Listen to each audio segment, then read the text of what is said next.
O filósofo francês Montaigne tem uma frase que talvez faça-nos refletir sobre o programa de hoje. Eu juntei as flores de outras pessoas para fazer um buquê, mas a única coisa que as fez ficarem unidas foi o meu próprio corpo. O Medicina Brasil de hoje vai falar sobre assistência imediata neonatal na sala de parto. São filhos, vidas de outras pessoas que para sobreviverem precisam do médico. Um profissional que une treinamento especializado à prática do dia a dia.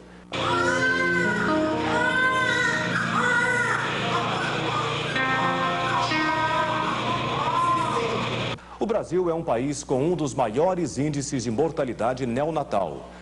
Conhecer a mortalidade é fundamental para se traçar estratégias para combatê-la e controlá-la. Um controle que deve ter assistência adequada à gestante, ao parto e o acompanhamento às crianças. É isto que vamos ver hoje. O pré-natal que pode salvar a vida do recém-nato. 12/7. Tá normal. A alta tecnologia dos exames.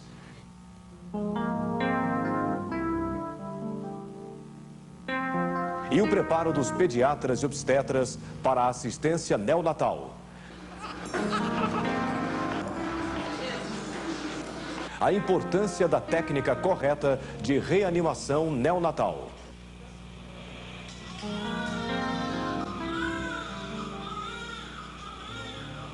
A Sociedade Brasileira de Pediatria, no sentido de aperfeiçoar o atendimento pelos pediatras, se propôs a organizar esse curso, à semelhança do curso da Academia Americana de Pediatria, e proporcionar aos pediatras brasileiros uma metodologia de atendimento mais adequada.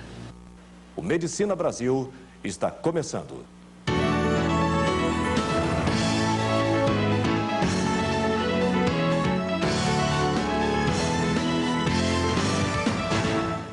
A mortalidade infantil é ainda um dos maiores problemas sociais e econômicos das nações de terceiro mundo. O maior problema é que ainda faltam condições básicas de atendimento ao recém-nascido.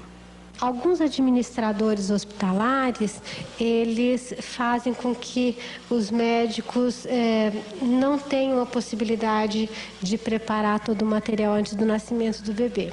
Mas a gente gostaria de colocar para todos eles e para toda a classe médica e para toda a classe de administradores que todo o custo desse material preparado com antecipação não é nada perto do custo de um bebê sequelado ou mesmo de um bebê que vai a óbito pela falta da reanimação adequada.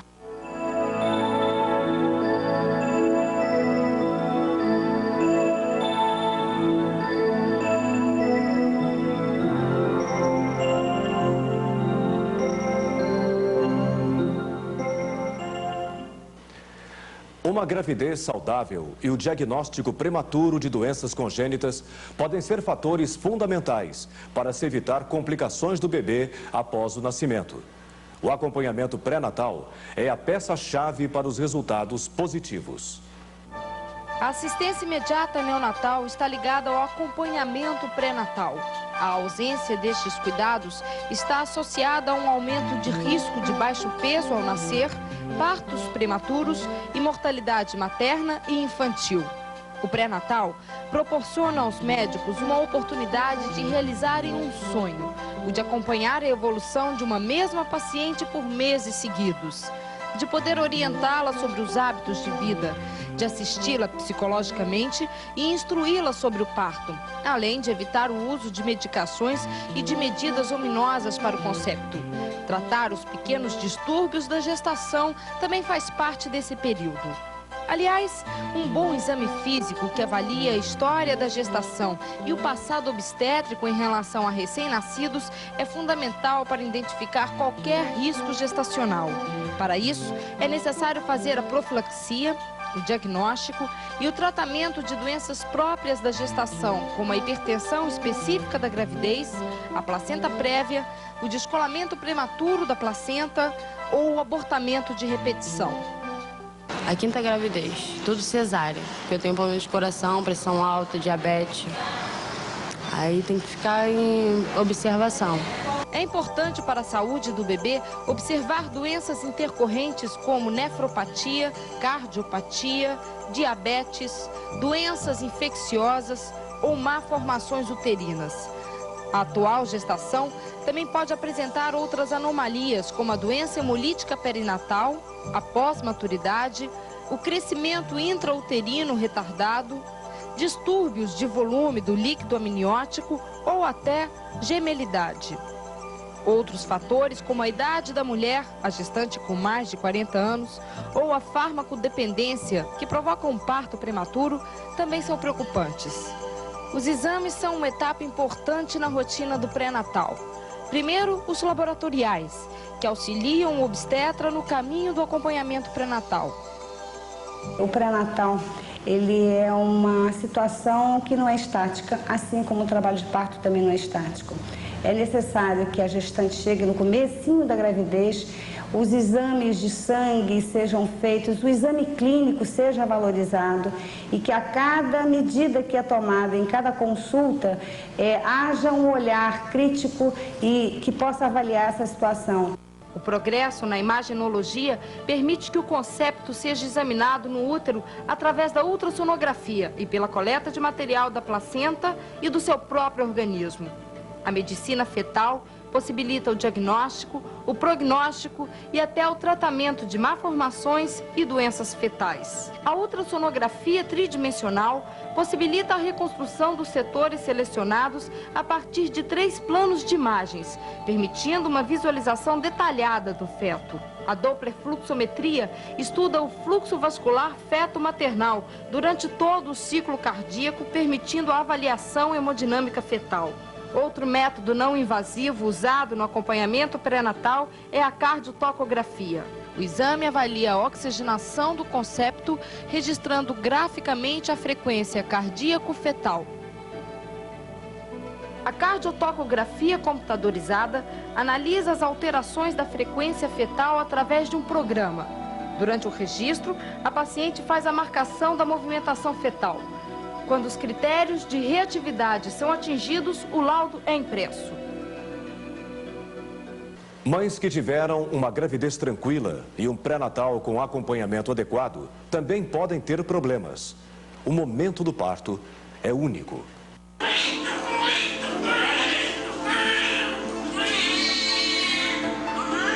Quais seriam os principais desses problemas? Temos vários.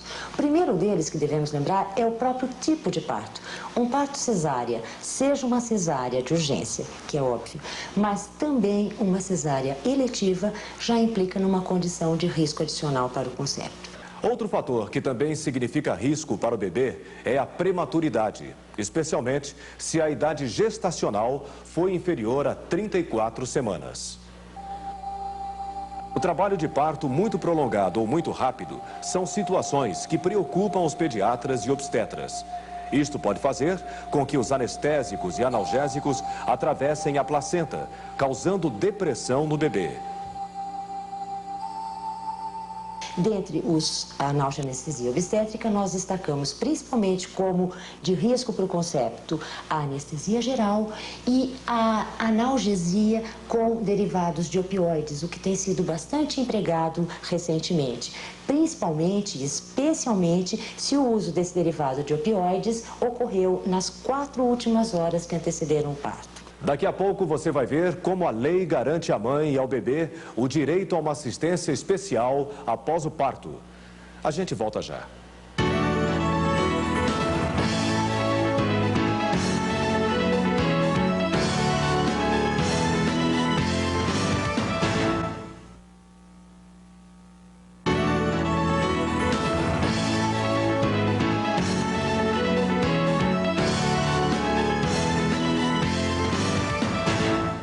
O alto índice de mortalidade neonatal, a asfixia perinatal associada à maioria dos óbitos neonatais e a necessidade de prevenção de sequelas por intercorrência perinatal são fatores que levaram a Secretaria de Assistência à Saúde a criar uma portaria para garantir a assistência neonatal na sala de parto. Essa portaria foi publicada no Diário Oficial do dia 17 de fevereiro de 1993, determinando que o atendimento na sala do parto consiste na assistência ao recém-nascido pelo neonatologista ou pediatra, no período imediatamente anterior ao parto, até que o recém-nato seja entregue aos cuidados da equipe profissional do berçário ou alojamento conjunto. Para que isso aconteça, não só os hospitais e maternidades tiveram que se preparar, como também os profissionais. Todo o atendimento ao neonato acontece nos primeiros 5 minutos após o parto.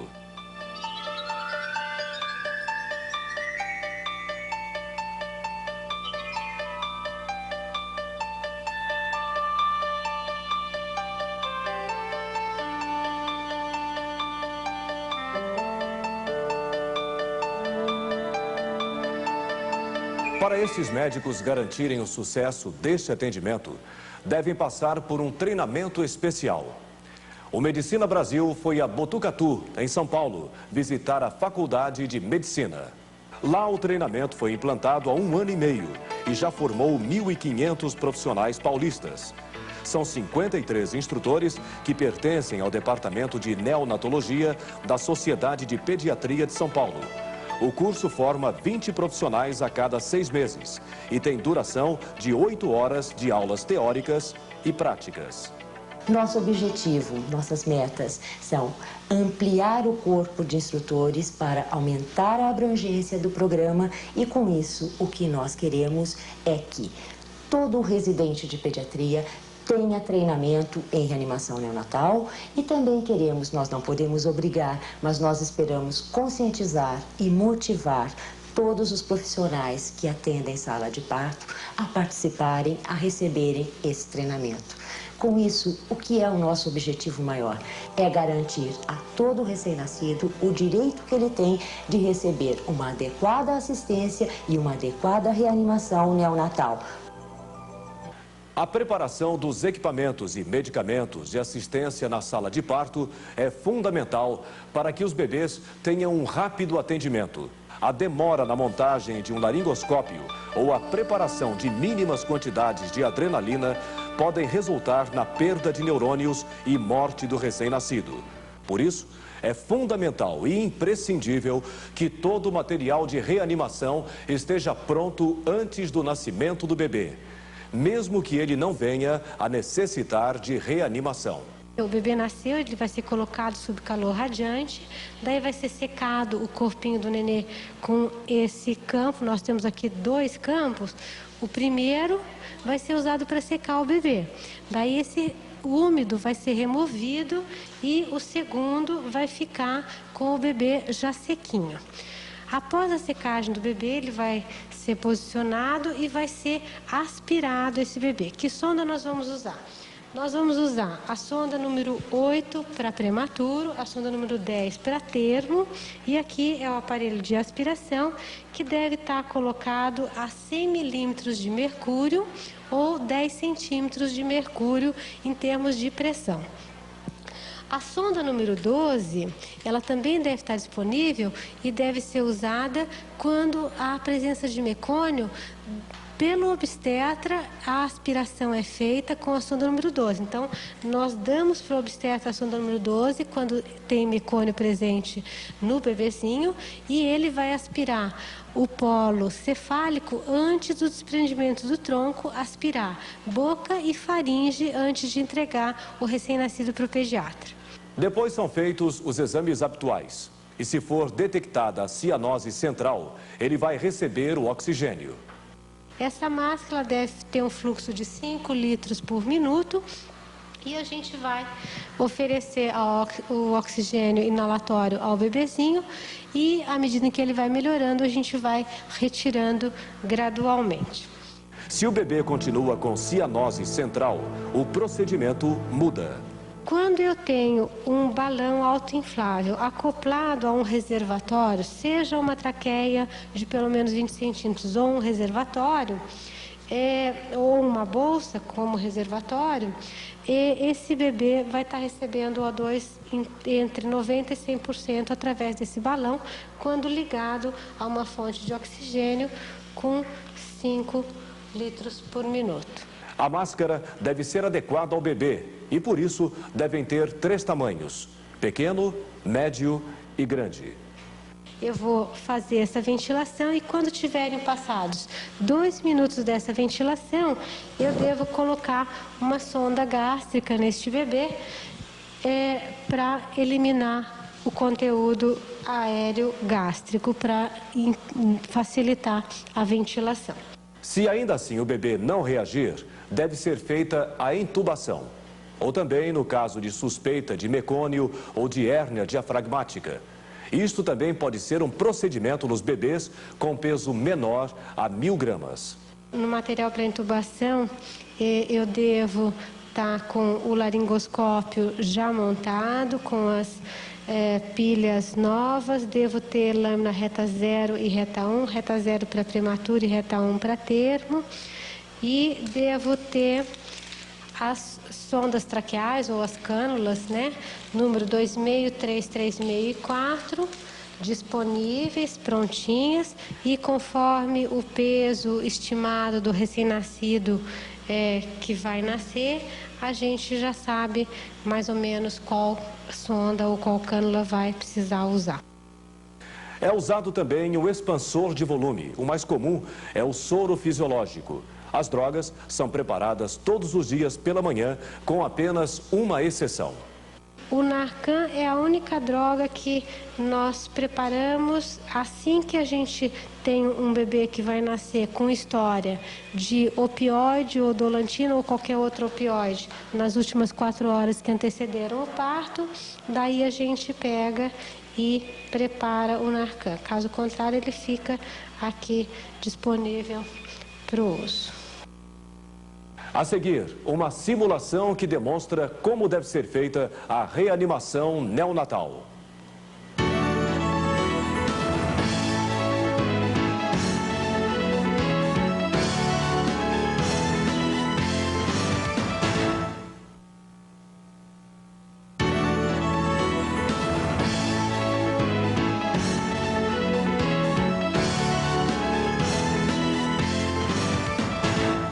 No Rio de Janeiro, acompanhamos uma simulação que faz parte do curso de reanimação neonatal na sala de parto da Sociedade Brasileira de Pediatria.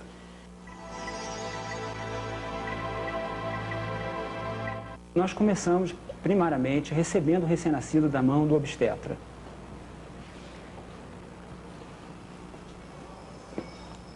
Se procede à secagem do recém-nascido. Aqui devemos chamar a atenção que você não deve ficar secando detalhadamente pequenas proporções corporais da criança, e sim uma breve secagem, principalmente nas áreas de maior superfície corporal, retirada do campo úmido. Após retirar o campo úmido, deve-se posicionar a criança. No posicionamento, o correto é uma leve extensão do pescoço. Após o posicionamento, nós pegamos uma sonda de aspiração conectada a um aspirador com uma pressão de 100 milímetros de mercúrio e aspiramos as secreções de vias aéreas superiores.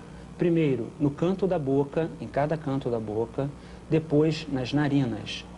Essa aspiração deve ser breve e não deve-se ficar continuamente aspirando para evitar um reflexo chamado reflexo vagal, que faz com que a criança diminua a frequência respiratória, faça uma bradipneia, bradicardia e cianose, o que sem dúvida nenhuma vai atrapalhar no atendimento.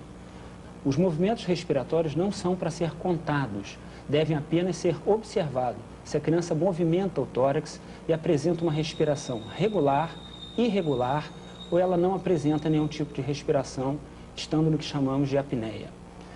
O batimento cardíaco pode ser aferido através do uso do estetoscópio junto ao tórax da criança, ou através do dedo polegar indicador segurando o coto umbilical, ou através da palpação do pulso braquial. É muito importante lembrar que a ausculta cardíaca para contagem ou a palpação para contagem da frequência cardíaca deve ser realizada em 6 segundos, diferente do que habitualmente utilizamos na semiologia médica, porque a gente aqui não pode perder tempo para contar a frequência cardíaca. Se o recém-nascido apresentar cianose central, persistente, após todas essas manobras que você também promove um estímulo tátil, está indicado o uso do O2 inalatório. Nós ligamos o O2 a 5 litros por minuto e coloca-se a fonte de oxigênio bem próxima à narina da criança, cerca de 1 centímetro da narina. A criança nessa condição está respirando espontaneamente. É bom chamar a atenção que se a criança estiver com respiração irregular ou em apneia, não deve ser realizada essa manobra. Nós aguardamos de 15 a 30 segundos para observar uma melhora na coloração do lábio e da língua desse recém-nascido. Se após a avaliação inicial do recém-nascido realizada em 20 segundos, ao observar o movimento respiratório, o mesmo tiver um movimento respiratório irregular, está indicado 3 tipos de manobra, ou uma palmadinha na planta do pé, ou um piparote no calcanhar, ou coloca-se um neném de lado e faz-se uma fricção firme no dorso da criança. Todas essas 3 manobras são com o intuito de estimular a respiração, de modo que ele passe de um padrão irregular para um padrão mais regular respiratório. Se após a avaliação inicial esse recém-nascido apresentar apneia ou frequência cardíaca abaixo de 100 batimentos por minuto, ou cianose central persistente, que não melhorou com o uso de O2 inalatório, está indicada a ventilação com pressão positiva e oxigênio a 100%, ou o que denominamos informalmente no curso de VPP com O2 a 100%. A máscara é colocada, então, primeiramente no queixo, depois cobrindo a narina, conectamos o ambu, faz-se uma leve extensão do queixo e do pescoço da criança e inicia-se a ventilação com pressão positiva. É bom lembrar que esta ventilação não deve nunca ser realizada com um ritmo muito acelerado, como por exemplo assim, que é uma tendência de todo pediatra que está reanimando o neném em dificuldade.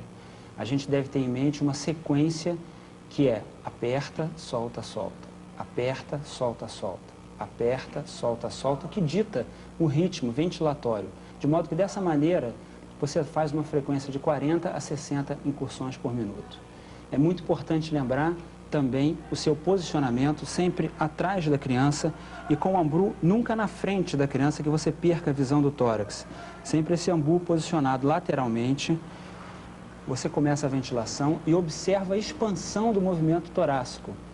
Essa é uma maneira eficaz de você ver se você está conseguindo ventilar efetivamente a criança, é claro, além da melhora da frequência cardíaca e da cor.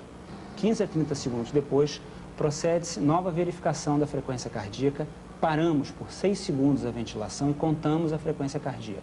Se a mesma já é acima de 100, interrompe-se a ventilação com ambu e máscara. Se esse neném foi ventilado porque apresentava uma apneia, 15 a 30 segundos depois, observamos se ele já assumiu o movimento respiratório. Caso positivo, pode-se parar a ventilação. Se foi por uma cianose central persistente, observamos a cor. Se ele já estiver rosado, podemos também parar a ventilação. Uma vez interrompida, nunca se deve parar e deixar a criança sem qualquer oxigênio. Devemos desconectar a fonte e levá-la próximo à narina da criança. E lentamente ir retirando esse oxigênio, sempre observando as condições clínicas do neném. Pode acontecer de você estar ventilando a criança e ela ir deteriorando progressivamente.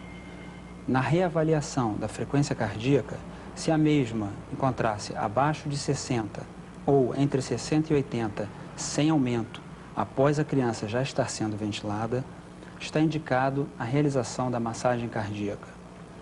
É importante lembrar que a criança não necessariamente precisa estar entubada para ser massageada, mas necessariamente tem que estar sendo ventilada, seja por máscara ou por tubo, para que se faça a massagem cardíaca.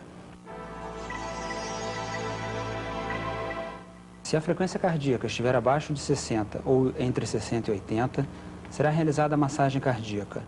Esta técnica é uma das técnicas que nós realizamos, chamada técnica dos polegares. Coloca-se os 2 polegares no terço inferior do externo e procede-se a compressão do tórax com os polegares, cerca de 1 a 2 centímetros de profundidade. A massagem é realizada pelo auxiliar, enquanto o outro pediatra continua com a ventilação. Toda vez que um pediatra está massageando, ou a enfermeira, quem quer que seja, é importante saber que no seu dedo está a bomba. A sua massagem é o coração. O coração vai ejetar sangue na frequência e na eficácia da sua massagem cardíaca. O ritmo, que era aperta, solta, solta, muda e passa a ser 1, 2, 3, ventila. 1, 2, 3, ventila. Outra técnica que podemos utilizar é a técnica dos 2 dedos. Coloca-se a mão esquerda como uma superfície rígida abaixo do tórax da criança e com os 2 dedos no terço inferior do externo, perpendicular ao mesmo, inicia-se a compressão torácica. 1, 2, 3, ventila. 1, 2, 3, ventila. Na proporção de 90 massagens para 30 ventilações por minuto. 15 a 30 segundos depois de iniciada a massagem, interromper a massagem, continuando a ventilação, agora no ritmo aperta, solta, solta, aperta, solta, solta, e reavaliar a frequência cardíaca novamente em 6 segundos. Para, conta em 6 segundos. E se contarmos 8, ou seja, um ritmo de 80, está indicado a interrupção da massagem cardíaca. Quando a frequência cardíaca chegar a 100 batimentos por minuto, interrompemos a ventilação e colocamos o catéter de O2 próximo à narina.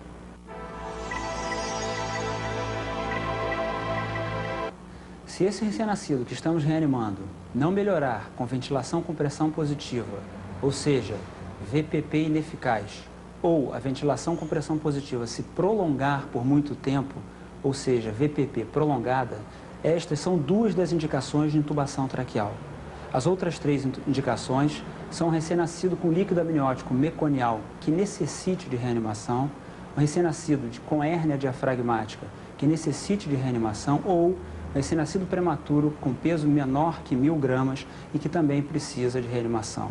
Eu estou frisando que necessite de reanimação porque não quer dizer que todo recém-nascido abaixo de 1000 gramas tenha que ser intubado se ele nascer bem, chorando, com boa frequência cardíaca, assim como os com hérnia diafragmática ou os com líquido meconial fluido e boa vitalidade.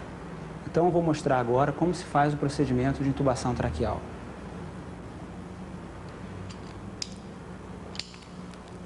A presença do auxiliar será fundamental nos procedimentos em que se realiza massagem cardíaca e principalmente, como vocês verão agora, na intubação traqueal. Sendo destro ou sendo canhoto, segurar o laringo com a mão esquerda, iniciar com a introdução da lâmina pela boca, indo até a base da língua, aprofundando a ponta da lâmina até observar-se a epiglote. Caso a criança apresente secreção, pega-se a sonda de aspiração, introduz, retira a secreção para que se possa visualizar bem as estruturas, ultrapassa-se a epiglote e após ultrapassar a epiglote, vamos observar a entrada da traqueia com a glote e as cordas vocais. O tubo é passado na sua mão direita. Jamais a pessoa que está procedendo à intubação deve retirar a sua visão deste campo para pedir algum instrumento. Apenas esticamos a mão e pedimos o tubo. Recebemos o tubo, introduzimos o tubo traqueal através das cordas vocais entrando na traqueia. Retira-se lentamente e desmonta-se o laringoscópio. O dedo sempre segurando o tubo junto ao céu da boca para que o tubo não saia nesta retirada do laringoscópio. Trocamos a mão para com a mão direita pegar o ambu e iniciar a ventilação. O ritmo da ventilação é o mesmo da ventilação com máscara. Aperta, solta, solta, aperta, solta, solta, aperta, solta, solta. Deve-se verificar se a intubação foi bem sucedida. E para isso, basta-se observar o tórax expandindo da criança ou proceder à ausculta com estetoscópio de ambos os hemitórax da criança.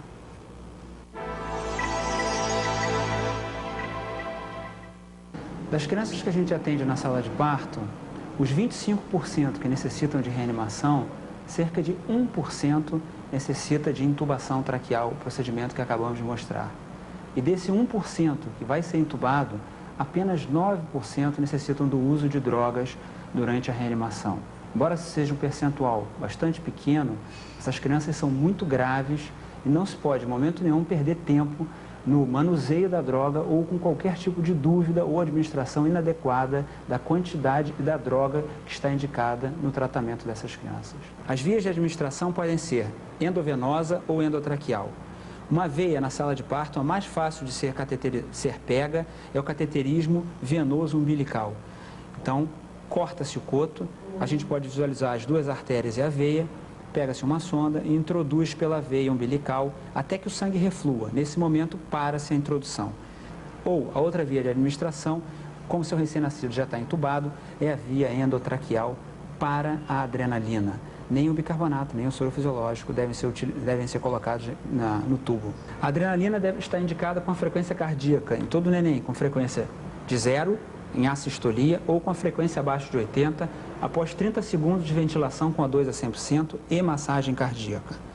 Conecta-se a seringa de adrenalina ao catéter que está na veia umbilical e administra-se, no caso do nosso neném de 2 kg, a dose é 0,1 a 0,3 ml por quilo. Se resolvemos utilizar 0,1 ml, eu vou administrar 0,2 ml. Como o volume é muito pequeno, a infusão é rápida. A dose do soro fisiológico é de 10 ml por quilo. O volume é muito grande e deve ser feito via endovenosa. Como o volume é muito grande, nós devemos introduzir o soro lentamente. Após a administração de 3 doses de adrenalina, após a administração de soro fisiológico, a criança não melhora, a parada dela está prolongada e a criança apresenta a pele acinzentada, supõe-se uma acidose metabólica. Só nesses casos está indicado o uso do bicarbonato. O bicarbonato, que vem diluído a 4,2%, já preparado por você, é feito na dose de 2 mEq por quilo. Nesta solução, cada ml tem meio mEq. Portanto, devo administrar 4 ml por quilo. A administração deve ser lenta porque o bicarbonato é muito hiperosmolar e pode provocar hemorragia ventricular, principalmente se o recém-nascido for prematuro. Está indicado o uso de naloxone na dose de 0,1 mg por quilo, ou seja, 1/4, 0,25 ml. No nosso recém-nascido de 2 kg, administramos meio ml do naloxone. É muito importante ressaltar que, se a depressão respiratória for devido ao uso de opioide, a criança melhora a frequência respiratória dela, o padrão respiratório, imediatamente. Porém, a droga tem uma vida média circulante. Então, essa criança, ao ser levada para o berçário, não pode ser esquecida, porque a droga pode acabar e a criança ainda ter opioide e deprimir novamente o padrão respiratório dela. Esse programa, durante esses 3 a 4 anos, já treinou, em média, 5.600 pediatras em todo o Brasil. Formou 132 instrutores por regiões do Brasil e 143 instrutores por estado. E que são multiplicadores desse processo e que têm treinado os pediatras das maternidades e que atendem a bebês em sala de parto. Então está espalhado pelo país inteiro. Essa é a nossa meta, é o nosso objetivo na Sociedade Brasileira de Pediatria. A gente volta já.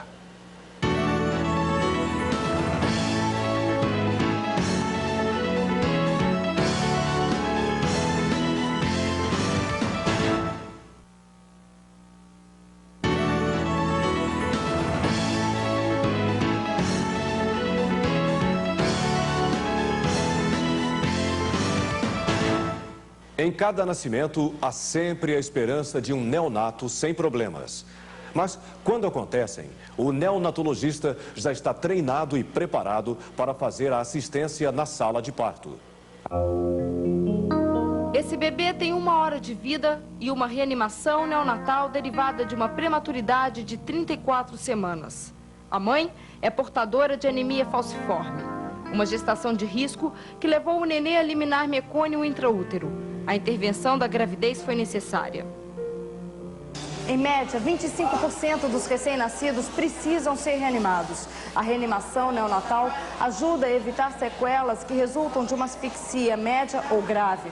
Mesmo assim, metade dessas crianças ainda vão conviver ao longo da vida com distúrbios de desenvolvimento neurológico e motor.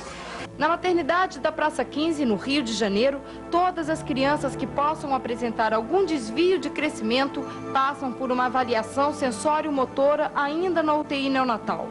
Lá encontramos o Rafael, um bebê que precisou ser reanimado devido a uma asfixia grave. Acompanhamos a avaliação de seu desenvolvimento. Por ainda não ser capaz de sugar, ele só tem o reflexo de morder, os médicos precisaram fazer uma gastrotomia. Uma outra coisa, um bebê quando chora, ele se movimenta muito. Ele movimenta as duas pernas, os dois braços, abre e fecha a mão. E a gente observa que é uma criança que permanece, mesmo no choro, com muito pouca movimentação. Isso é outra prova que você faz, que é a prova do consolo. Uma criança, você faz um pouco de consolo, ela também fica tranquila, me mostra que ela não tem sinais de alteração neurológicas tão importantes. Ele é uma criança que tem dificuldade de a gente acalmar ele. Então é uma criança que provavelmente tem uma alteração neurológica importante. Tocar muito no corpinho dessa criança, fazer um toque. Primeiro tem uma coisa de medicamento que tem que ser feita com certeza, a sobrevida dele. Depois orientar muito essa mãe de como manipular ele, então tocar, fazer realmente uma massagem, uma criança que está mais hipertônica, né? Então como a gente pode ter respostas que organizem mais isso, você percebe como ele fica mais calmo. O bebê ainda não responde a estímulos visuais, mas esse exame não sela o diagnóstico. É uma triagem que indica para qual especialista o recém-nascido reanimado precisará ser encaminhado. A gente tem que lembrar, falando desses recém-nascidos, que essa assistência toda que nós consideramos que tem resultados bastante satisfatórios, mas ela não resolve o problema de todos os bebês. E alguns deprimidos graves não respondem rapidamente à reanimação ou não respondem ou respondem muito pouco à reanimação. Então, esses casos que respondem mal à reanimação neonatal, que são os deprimidos mais graves, nós recomendamos que eles sejam internados em unidades com capacidade de rigorosa monitorização e de ministrar cuidados especiais, por que não dizer cuidados intensivos. A torcida na sala de parto é sempre para que o bebê não precise de reanimação. A cardiotocografia apresentava uma desaceleração, uma indicação de cesárea e uma preocupação a mais com a saúde do recém-nascido.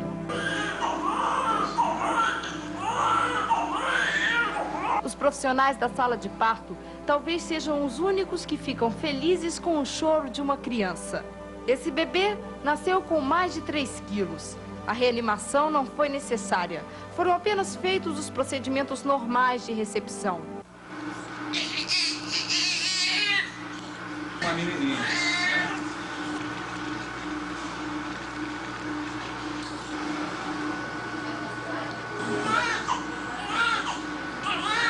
Mas o conhecimento técnico ainda não substituiu a natureza. Quando o nenê reconhece as batidas do coração materno, a tranquilidade é imediata. Nós achamos que é mais que de direito que a criança, assim que esteja estável, esteja vigorosa, retorne ao lado de sua mãe na própria sala de parto e seja colocado a sugar o seio materno. Não que isso tenha nenhuma função nutritiva, mas isso tem uma grande importância no lado humano da assistência e vai também estimular e favorecer a lactação dessa mãe. Ricardo é um bebê de 6 meses. Consulta mensalmente o pediatra da maternidade Praça 15, onde nasceu. O seu desenvolvimento motor e psíquico precisa de avaliação. Ele foi um recém-nascido reanimado. Sua mãe desenvolveu a hipertensão na gravidez. Ele aspirou mecônio e a cesárea de urgência foi necessária. Nasceu, então, com asfixia. Fiquei passando mal, fiquei com falta de ar. Doutora, calma, calma, é assim mesmo, calma. Aí depois eu dormi, não vi mais nada.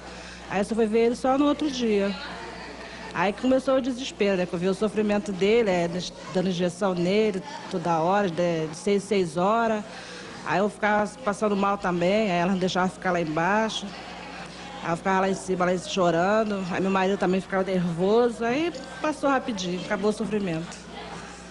Hoje, Ricardo é uma criança que, quando estimulada, demonstra ótimos reflexos para a sua idade. Nenhuma sequela de parto foi ainda detectada. Avaliar se o bebê reage normalmente nas atividades do dia a dia é importante para descobrir questões simples que podem se complicar mais tarde. Ensinar as mães como estimular o potencial de seus filhos ajuda na recuperação de um parto traumático.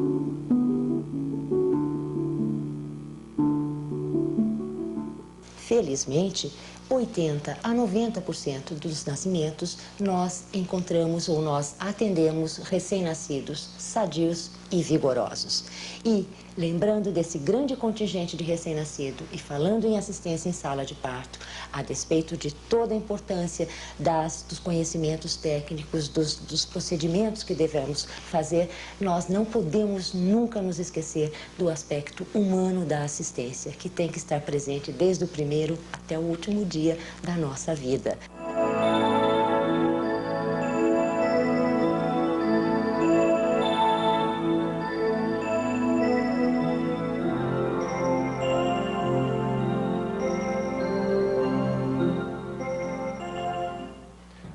O Medicina Brasil mostrou hoje, mais uma vez, a vitória da vida e do direito à saúde. Com a capacitação e conscientização do médico, é possível diminuir a maior parcela da mortalidade infantil, a mortalidade neonatal. O Conselho Federal de Medicina quer cada vez mais divulgar o conhecimento da ética médica e aprofundar os conceitos da boa relação entre o médico e o paciente, incentivando a humanização da medicina em nosso país. O Medicina Brasil é um programa feito por médicos e para os médicos. Até a próxima.